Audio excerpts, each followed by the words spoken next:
আসসালামু আলাইকুম প্রিয় বন্ধুরা, অ্যানিমালস লাভার ইউটিউব চ্যানেলের পক্ষ থেকে আপনাদের সবাইকে জানাচ্ছি আন্তরিক শুভেচ্ছা ও অভিনন্দন। আমার আজকের ভিডিও দেশি মুরগির টিকা প্রয়োগ। একটি দেশি মুরগিকে কী কী টিকা প্রয়োগ করবেন, কতদিন বয়সে করবেন, টিকা প্রস্তুত কিভাবে করবেন এবং প্রয়োগের স্থান ও মাত্রা। চলুন এই বিষয় নিয়ে আমরা বিস্তারিত আলোচনা করি। আশা করি পুরো ভিডিও জুড়ে আপনারা আমার সাথেই থাকবেন এবং শেষ পর্যন্ত ভিডিওটি দেখে যাবেন। আমরা প্রথমে ভ্যাকসিন করাবো মুরগির পিসিআরডিপি। এর বয়স যখন মুরগির বাচ্চার বয়স যখন 3 থেকে 5 দিন হবে তখন এই পিসিআরডিপি টিকাটা দিতে হয়। টিকা প্রস্তুত কিভাবে করতে হয় এটা আমি আপনাদেরকে এখন দেখিয়ে দেব। প্রথমে আপনারা 6 সিসি পানি নেবেন। দেখা দিতেছি যে একটি গ্লাসে আমি 6 সিসি পানি কিন্তু নিচ্ছি। এই 6 সিসি পানি ধরেন এটা একটা ভ্যাকসিন। এই 6 সিসি এর ভিতরে একটা ট্যাবলেট আছে। এই ভ্যাকসিনটা এই 6 সিসি পানি যতটুকু সম্ভব এর ভিতরে দিবেন। 3 সিসি 4 সিসি যতটুকু লাগে দেবেন। এই ভ্যাকসিনটা এরপর এভাবে গোলায় নেবেন, প্রস্তুত করে নেবেন। ভ্যাকসিনটা যখন প্রস্তুত করা হয়ে যাবে, এটা আসলে একটা ভ্যাকসিনের শিশি না, আপনাদেরকে বোঝানোর জন্য আমি আর কি এটা নিয়েছি। এই শিশিটা নিয়ে আপনাদেরকে বোঝাচ্ছি। তো এরপর এটা পুরো যখন গোলানো হয়ে যাবে, যে জায়গায় আপনি ভ্যাকসিনটা দেবেন ওইখানে একটা পেপার বা কাগজ বিছিয়ে নেবেন। কারণ এই ভ্যাকসিনটা যদি আপনার মাটিতে পড়ে তাহলে এখান থেকেই আপনার রোগ জীবাণু ছড়াবে এবং শেষে যে ভ্যাকসিনটা বেঁচে যাবে এই ভ্যাকসিনটা আপনারা ভ্যাকসিন দেওয়ার শেষে মাটিতে পুঁতে রাখবেন অথবা আগুনে পুড়িয়ে ফেলবেন। তাহলে চলুন আমরা এখন ভ্যাকসিনটা দেওয়া শুরু করব বা কিভাবে দেব। এই 6 সিসি পানিতে যখন আপনি প্রস্তুত করলেন এইখান থেকে আপনি ভ্যাকসিনটা নেবেন এবং এর প্রয়োগের স্থান হলো চোখে। প্রথমে আপনাকে চোখে দিতে হবে। ধরুন আপনি প্রথমে ডান চোখে বেছে নিলেন। ডান চোখে আপনি ভ্যাকসিনটা প্রয়োগ করবেন। আপনার 100টা মুরগির বাচ্চা যদি থাকে বা 70টা আছে, 80টা আছে, যাই আছে, আপনি প্রথমে ডান চোখটা বেছে নেবেন যে আমি প্রথমে ডান চোখে দেবো। এরপর আবার 21 থেকে 24 দিন বয়সে আপনাকে বুস্টার ডোজ করাতে হবে। 21 থেকে 24 দিন বয়সে যখন আপনি ভ্যাকসিনটা করাবেন তখন আপনি এই ভ্যাকসিনটা বাম চোখে করাইয়া দেবেন। তাহলে 2 চোখে হয়ে গেল। তাহলে আপনার ভ্যাকসিনটা মানে পুরো কার্যকর হয়ে যাবে। তো চলুন আমরা কীভাবে ভ্যাকসিনটা করবো আমরা এই বিষয়ে আপনার একটু দেখাই দেবো। এখন আমরা প্রথম ভ্যাকসিনটা বের করতেছি এখান থেকে এবং সকালবেলা ভ্যাকসিনটা কিন্তু অবশ্যই সকালবেলা দেবেন এবং ছায়াযুক্ত স্থানে দেবেন। এই ডান চোখ প্রথমে আপনারা বেছে নেবেন। এই যে আমার হাতে একটি মুরগির বাচ্চা দেখতে পাচ্ছেন, একটি মুরগির বাচ্চা। এই মুরগির বাচ্চাকে আমরা প্রথমে ডান চোখে দেব। কীভাবে দেবেন? এই ভ্যাকসিনটা সুন্দর করে কেটে নেবেন। এই চোখটা এভাবে ধরবেন, ধরে আপনারা এই যে এক ফোঁটা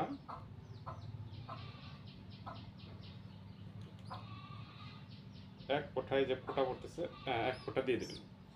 এরপর যখন আপনি মুরগির বাচ্চার বয়স যখন 21 থেকে 24 দিন হবে তখন ওই ভ্যাকসিন পুনরায় আমি যেভাবে করলাম একইভাবে গুলবেন। গুলে 6 সিসি পানিতে আপনি আবার বাম চোখে এক ফোঁটা দিয়ে দেবেন। আচ্ছা, এরপর আপনি কী ভ্যাকসিন দেবেন? আপনার দ্বিতীয় ডোজটা করাতে হবে বিসিআরডিপির পরে। এরপর আপনি দেবেন ফাউল পক্স। ফাউল পক্স ভ্যাকসিনটা দেবেন আপনি আপনার মুরগির বাচ্চার বয়স যখন 35 থেকে 40 দিন হবে। এই ফাউল পক্স ভ্যাকসিন আপনাকে প্রস্তুত করতে হবে। এটিও 6 সিসি পানিতে নেবেন, নিয়ে আপনি প্রস্তুত করে ভ্যাকসিনটা শুধু পাক নার নিচে খোঁচা আকারে দেবেন। এইটা হলো আপনার মুরগির পাক, এর নিচে এইভাবে খোঁচা আকারে আপনার ভ্যাকসিনটা দিয়ে দেবেন। আচ্ছা, এরপর যে ভ্যাকসিনটা দেবেন এই ভ্যাকসিনটার নাম হলো আপনার আরডিপি। এই আরডিপি ভ্যাকসিনটা আপনার মুরগির বাচ্চার বয়স যখন 55 থেকে 60 দিন হবে। মুরগির বাচ্চার বয়স যখন মনে রাখবেন 55 থেকে 60 দিন হবে, এটি 100 সিসি পানিতে গুলতে হবে। 100 সিসি পানিতে গুলতে হবে। এই সিরিঞ্জটা আপনার 10 সিসি আছে। আপনারা এর থেকে 10 সিসির মধ্যে থেকে এখানে আলাদা একটা পাত্রে এই গ্লাসে একটা গ্লাসে আপনারা 100 সিসি পানি নেবেন। এই 100 সিসি পানির মধ্য থেকে আপনারা ভ্যাকসিনটা প্রস্তুত করবেন। প্রস্তুত করে তারপর আপনারা, তাহলে বলতেছিলাম যে 100 সিসি পানিতে এই ভ্যাকসিনটা প্রস্তুত করতে হবে। একইভাবে যেভাবে আমি বললাম, একইভাবে 100 সিসি পানি আপনি নেবেন, নিয়ে ভ্যাকসিনটা প্রস্তুত করবেন। এই 100 সিসি পানির মধ্যে থেকে আপনি পরিমাণ মতো পানি নিয়ে আপনার এই ভ্যাকসিন শিশিটা নিয়ে গুলে এই পানিটা বের করে আবার আপনারা এই গ্লাসের পানিতে দিয়ে মিশ্রিত করবেন। এবং ভ্যাকসিনটা আপনি পুরোটা যখন গোলা হয়ে যাবে তখন এই ভ্যাকসিনটা আপনাকে দিতে হবে রানের মাংসে, মুরগির রানের মাংস দেবেন। কীভাবে দেবেন? আপনারা অবশ্য দুইজন হলে ভালো হয়। একজন এভাবে ধরবেন এই রানের মাংসটা, তখন মুরগি তো অবশ্যই বড় হয়ে যাবে। আমি ছোটো বাচ্চা দিয়ে আপনাদের বোঝানোর সুবিধাতে করতেছি। এই রানের মাংসে 1 সিসি করে মাংসের ভিতরে সুন্দর করে আস্তে আস্তে পাস করে দেবেন আর ছেড়ে দেবেন, দেবেন আর ছেড়ে দেবেন। আর অবশ্যই একটা নিডেল দিয়ে বা একটা সিরিঞ্জ দিয়ে 100টার বেশি আপনারা হাঁস মুরগি ভ্যাকসিন করবেন না, মুরগি ভ্যাকসিন করবেন না। আপনার 55 থেকে, তাহলে 55 থেকে 60 দিনে আমরা দিলাম কি রানের মাংস 1 সিসি করে ভ্যাকসিন আমরা দিয়ে দিলাম। এরপর কলেরা ভ্যাকসিন দিতে হবে। তাহলে আমরা যখন দেব কলেরা ভ্যাকসিন, প্রথম দিন আমরা দিলাম BCRDP 3 থেকে 5 দিন বয়সে, এবং এই BCRDP বুস্টার ডোজ আবার 21 থেকে 24 দিন বয়সে দিলাম। এরপর দিলাম ফাউল পক্স, এরপর দিলাম RDP। এখন আমাদের আসলে কলেরা ভ্যাকসিন। এই কলেরা ভ্যাকসিনটা মুরগির বয়স যখন 65 থেকে 70 দিন হবে তখন আমাদের এই ভ্যাকসিনটা নিয়ে আসতে হবে, নিয়ে দিতে হবে। তো এটি আবার আপনাদেরকে প্রস্তুত করতে হবে না, এরকম বড় একটা শিশি থাকবে, এটা আবার তরল গোলানো থাকবে। এটি আবার আপনার এবার চামড়ার নিচে দিতে হবে 1 সিসি করে, চামড়ার নিচে 1 সিসি করে দিবেন, শুধু বের করবেন আর দিয়ে দেবেন।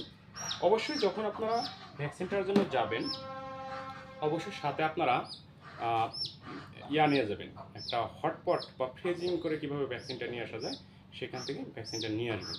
অনেক সময় ভ্যাকসিন কাজ করে না, আপনারা প্রাণী সম্পদ দপ্তর থেকে যখন ভ্যাকসিনটা নিয়ে আসবেন তখন আপনারা অবশ্যই একটু বরফ নিয়ে যাবেন, সাথে একটা হটপট নিয়ে যাবেন। ভ্যাকসিনটা নিয়ে এসে ফ্রিজে নর্মালে রেখে পরের দিন সকালবেলা ভ্যাকসিনটা দিয়ে দেবেন। অবশ্যই গোলানো ভ্যাকসিন 2 ঘন্টার মধ্যে দিয়ে শেষ করতে পারলে ভালো।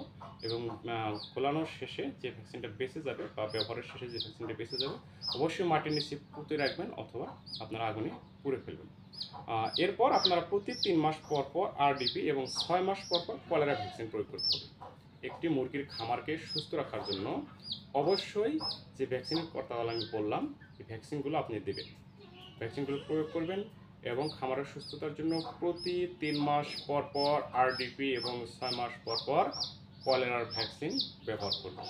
প্রিয় বন্ধুরা, খামার আপনার, যত্ন নেওয়ার দায়িত্ব কিন্তু আপনার। পুরো ভিডিও জুড়ে আমার সাথে থাকার জন্য আপনাদেরকে আন্তরিক শুভেচ্ছা অভিনন্দন।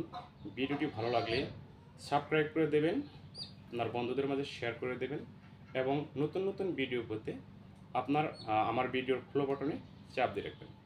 আজকের মতো পর্যন্তই, কথা হবে পরবর্তীতে কোনো ভিডিও নিয়ে। সে পর্যন্ত সবাই ভালো থাকুন, সুস্থ থাকুন। আল্লাহ হাফেজ।